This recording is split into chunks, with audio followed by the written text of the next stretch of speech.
Together, let's embark on a scientific exploration of yoga, where you are the scientist, your heart is the laboratory, and you are the outcome. Welcome to Meditate with Daaji. We hope you have been enjoying this series where Daaji has been introducing us to many spiritual concepts and heartfulness practices. He has also been sharing his learnings from his life's experience.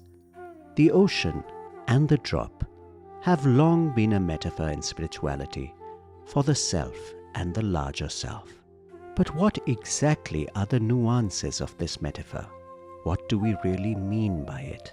Today, Daaji explores this question, after which, like always, we will meditate with Daaji. Idea of drop becoming the ocean.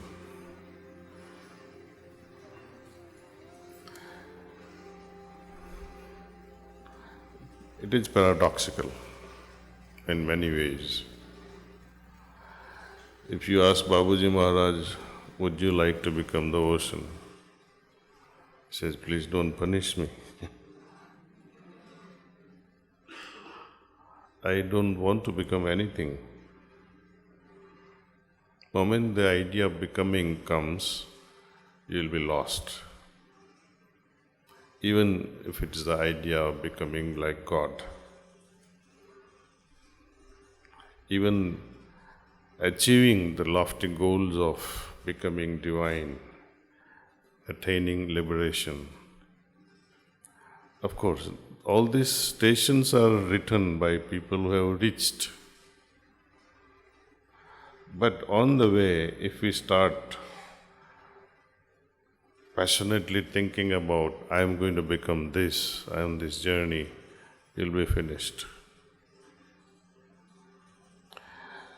If we recollect Lord Krishna saying, Karmanyavadadhikariste ma phaleshu kadachan. It's very relevant. People don't understand it. They say, if I don't think of salary, I have to think of salary while living in this world. Karma to karna hi padega. I have to go to Bombay, I have to plan to buy a ticket. I have to make efforts, collect money, purchase ticket, go to Bombay. Bombay is the goal at the moment of my travel. But Krishna did not mean karma in that way. Those days, karma and shrama meant differently. Shrama means anything to do with our bhautik jivan, earning money, etc. You can establish a goal and work towards it. That is shrama. That's not what Lord Krishna was talking. When he meant karma means anything to do with higher emancipation, higher knowledge, Brahma Vidya. I can work towards it, but I cannot demand it. Practice takes us towards drop becoming the ocean, but I cannot demand that I will become the ocean. And forget about the benefits also. What if I marry this girl? What benefit will I have? The moment you think like that, you have spoiled the relation. The end game.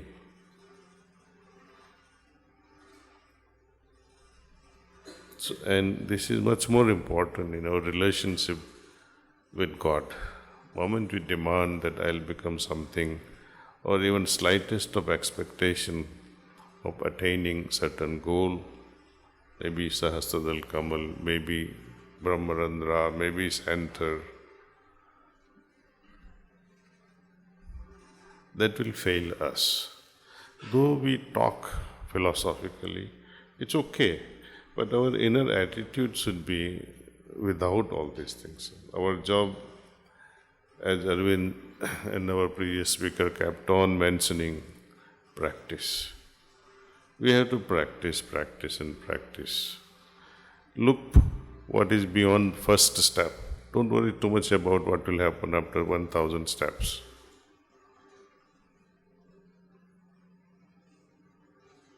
It's like our journey on the mountain in winter times. You are hardly able to see things 10 feet in front of you. You go little by little and everything unfolds automatically. Our job, take one step at a time, one meditation after another meditation, and move on.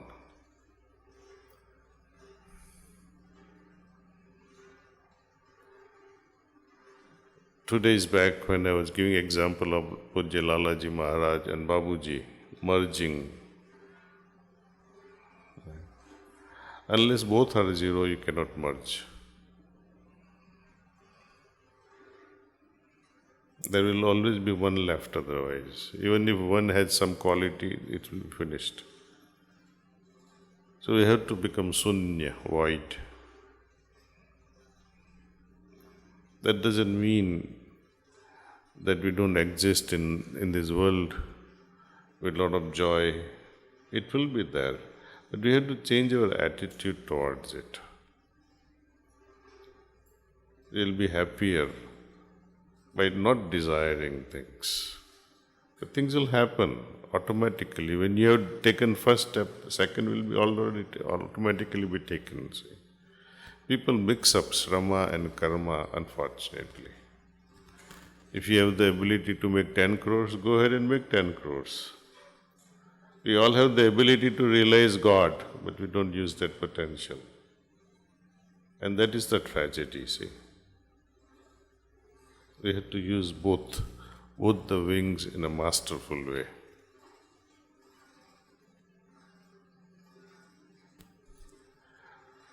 More and more we achieve in this world, in form of anything, whether it's education or bodybuilding or making money, there will always be a better one waiting for us.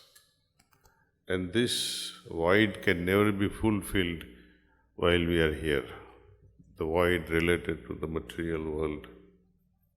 That's why saints keep talking of contentment.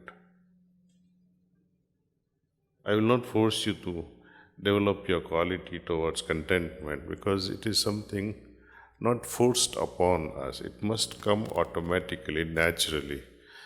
To pretend that I have become content will be a fallacy. Inside, you are craving for something and externally say, I'm okay. That can also be the sign of a lazy person saying, oh, I'm so content. I don't want to run marathon, I am content. I don't want to make money because I am content. Signs of laziness.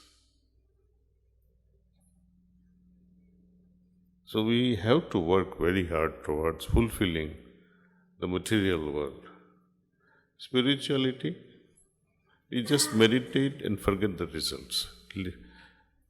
Best is to forget the results. Whatsoever may be granted to us, Lord, I am happy with whatever you are giving.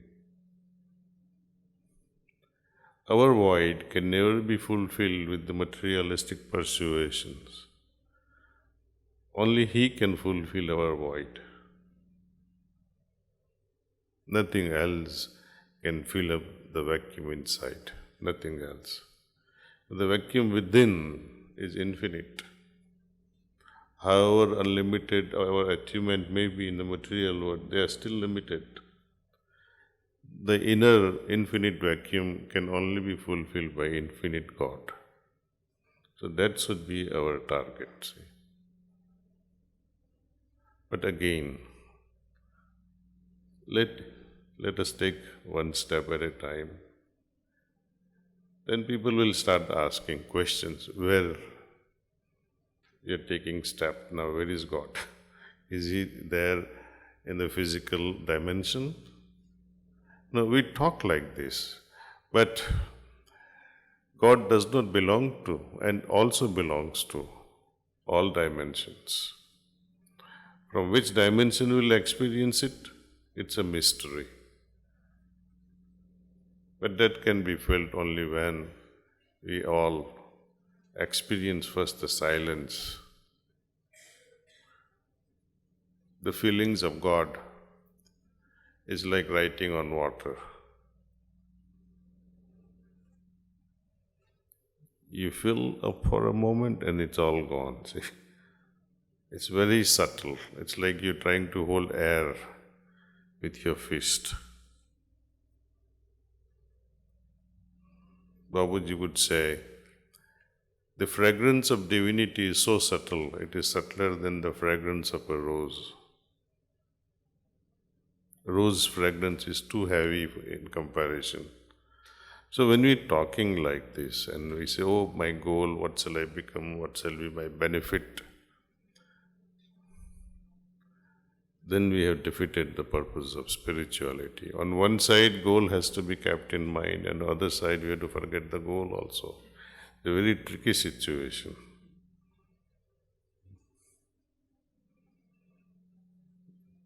But as we practice, we will understand this paradox and it will be unrevealed. It will open up.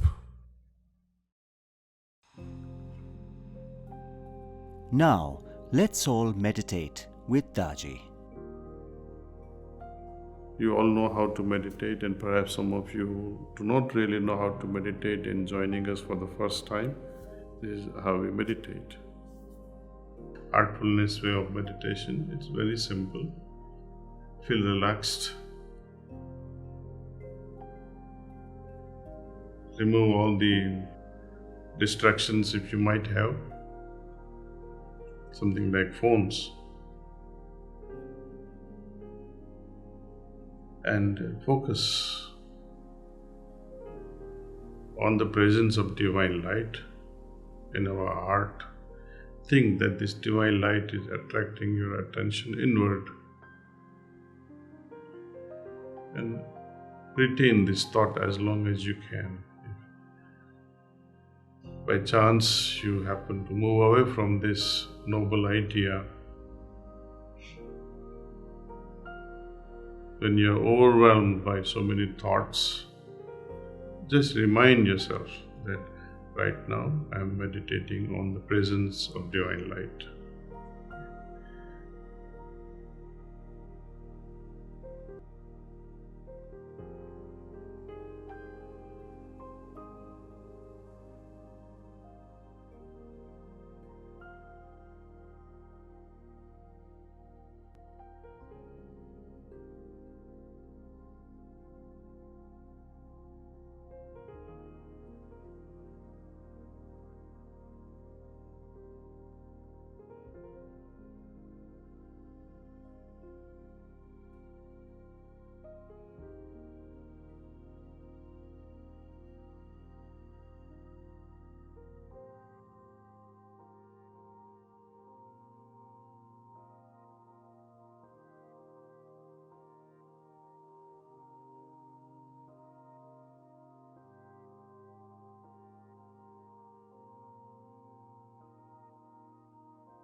That's all.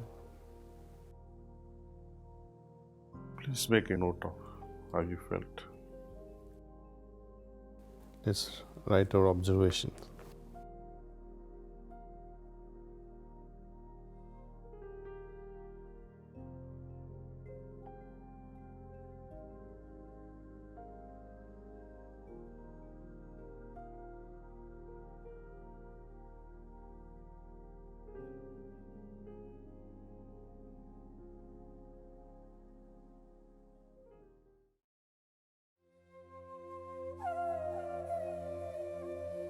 Thank you for joining us on this episode of Meditate with Daaji. See you again next week.